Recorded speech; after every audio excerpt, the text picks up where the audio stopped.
Okay, so what we're going to be looking at is how to increase the pace of our writing using 3 techniques. And those 3 techniques are going to be, I'm going to try and split my speech, I'm going to have a short sentence for effect, and I'm going to use show but not tell techniques, which is something we've been working on in class. I've got a paragraph here that we're going to try and improve, so we'll go through that really quickly. It reads, hello, Jack muttered. Figures emerged from the mist. Looking for something, bellowed a deep voice. Jack couldn't quite make out their faces. A life, he whispered. Want to earn a chunk of cash? There's a factory full of toxic chemicals. But don't worry, it won't hurt, the husky voice said mysteriously. No thanks. Come on, you know you want to. Steadily, the figures came closer and closer. It was a gang. Okay, so what we've got here is this person has used a bit too much speech and they're not telling enough of the story. So we need to use a bit more show but not tell to show our reader how Jack's feeling about what's going on here. So I'm going to try and improve that now.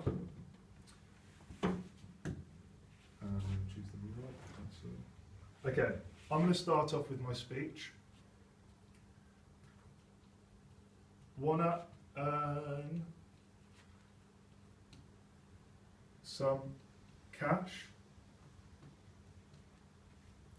And I'm going to use split speech here. So I'm going to go, the husky voice asked.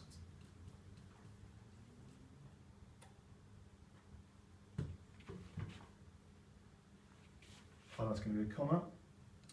We need a lookout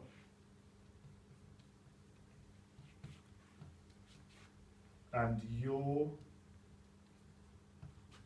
our man. Okay, so I've used my split speech in there to try and pick the pace up a bit. New speaker, new line. No thanks.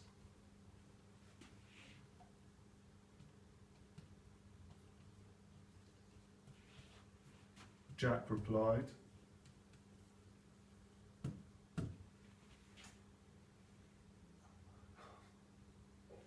In fact, I'm going to improve that. I'm going to use show but not tell. So I'm going to rub that out. I'm going to show that Jack's feeling nervous. So I'm going to say, Jack shuffled back anxiously.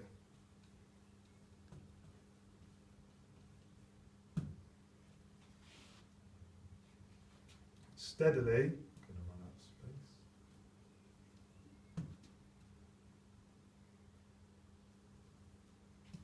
and I'm going to describe the figures, and I want Jack to feel really threatened. So steadily, the ominous figures stepped forwards. In fact, I'm going to go stepped closer, comma, surrounding Jack.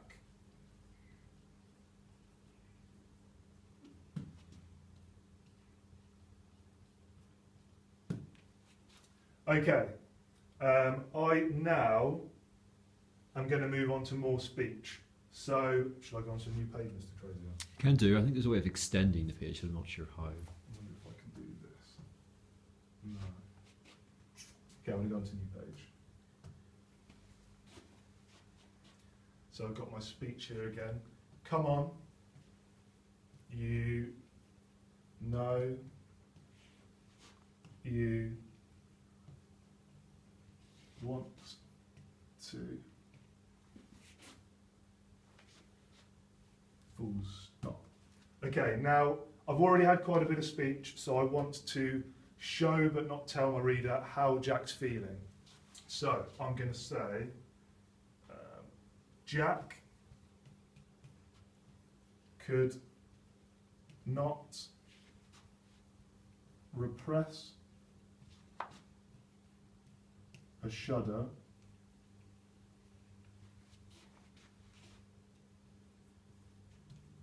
as he realised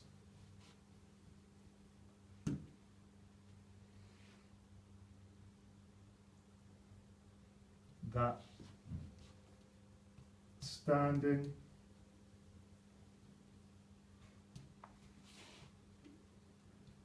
before him was the Red. In fact, I'm going to describe the Red Hood gang. I'm going to go with notorious Red. That's not going to be a capital. Red Hood gang. I am now going to use a short sentence for effect, which is going to help with the pace. So I'm going to go with he knew now that he had no choice. Semicolon for effect. He had to accept. Okay, so we're going to have to take a look back at that now.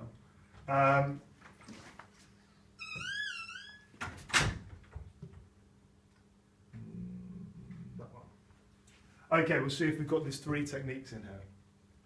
Okay, want to earn some cash? The husky voice asked. We need a lookout and you're our man. No thanks. Jack shuffled back anxiously.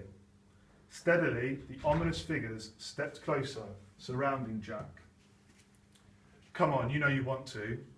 Jack could not repress a shudder as he realised that standing before him was the notorious Red Hood gang. He knew now that he had no choice. He had to accept. So, I have got some split speech in here. I have Jack shuffled back anxiously, which is showing the reader that he's nervous and he's worried, but we're not telling the reader that. I've described the figures.